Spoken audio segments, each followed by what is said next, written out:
Hey, I'm Scott Neri. Here's how SEO and Google search advertising works. Our goal is to bring in more people who will buy from us, and we have to be strategic to do this. It's possible to get a lot of people through showing up early in search results, and there's important things to think about. So, I've done this very successfully myself. If you search for Los Angeles juggler, you will come up with this. And as you can see, I am number 3 here. Then down here, Los Angeles juggler, that's me. So if you go there, it'll go to me and you can click on my website. And if you go down here, that's another website for me. So I have 3 top results on Google for Los Angeles juggler. And I did this for a very specific reason. I'll show you my juggler website is geared toward TV productions. I had 2 different kind of people coming in when I was ranking for juggler in Los Angeles, and those 2 people were people that wanted a juggler for their kid's birthday party and wanted to pay like $200, or movie productions who needed a coach, a consultant, or a juggler performer to show up on set and be a union performer. So I didn't want the kids shows. I just wanted the TV shows and films. And so that's what I pursued. I set up the SEO in order to rank me so that I would come up for those productions. I made my website. I have different websites. That website is based on the idea of getting hired for those kind of bookings for TV and film.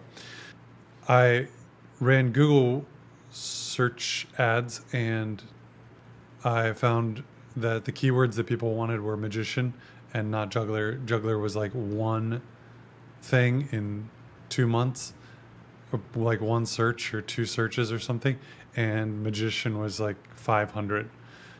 So people know what a magician is, they know what a magic show is, they know what they're looking for with a magic show, and magic was a great thing to target for SEO and for ads. Juggler was not. So we have to consider what's our goal, and we have to also consider what are people searching for. If they're searching for us, are they going to find us? The primary purpose of SEO is to be searchable for the thing that you are, because most people are looking for red flags. Most of the use of websites is people looking for red flags. So they hear about you, you're a contortionist, and they search for your name, and either your name comes up, your first result is your website, or they have to search for your name and contortionist, Jim Tucker, contortionist, then they find your website first. That's what we want. So the primary goal, the first goal of SEO is to get your name or your company's name to rank early in the search, probably first. And then after that, we can start to think about whether it's worth it to pursue ranking in your category, or are people even not really searching for the thing that you have. Because if they're not searching for it, if they're searching for a magician, and I have really high rankings for magician, and then they come to me and I can't do a magic show, or I can't do the kind of show that they want, then they go on to somebody else. It's pretty straightforward. So the downside of pursuing SEO when it isn't necessary is people waste their time. It takes a lot of time. Sometimes it takes a lot of money because they're paying an SEO expert. And sometimes it makes their website distracting because they're trying to add in a whole bunch of content that's going to rank them high. The way to make SEO work is to be an expert in your field.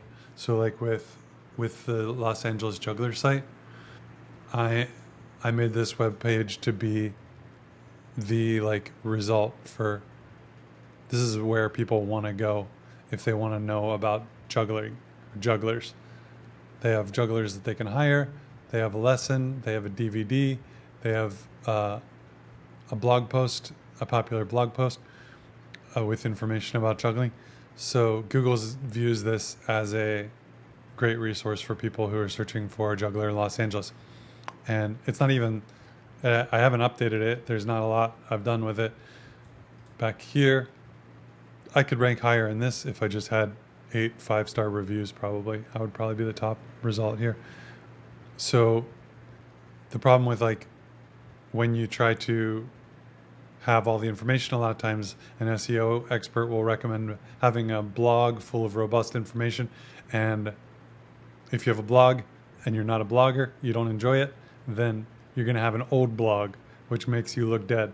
Or it can also confuse people because if they're looking for red flags, they could look through your blog and maybe find red flags like that you perform in the wrong kind of venues, or that you do different kind of work, or you have some political view or something that throws them off. So that can be distracting from a website that just gives them like extreme value and a call to action. That's my take on the SEO. Thank you for joining me. Hope it answered your questions. Please let me know in my blog comments if you want, or send me a message if you have any questions about how this all works. SEO can be a great pursuit. Most of the cases that I see, people wanting to do SEO, they're trying to do it as a shortcut to getting more clients. And a lot of times it isn't the shortcut.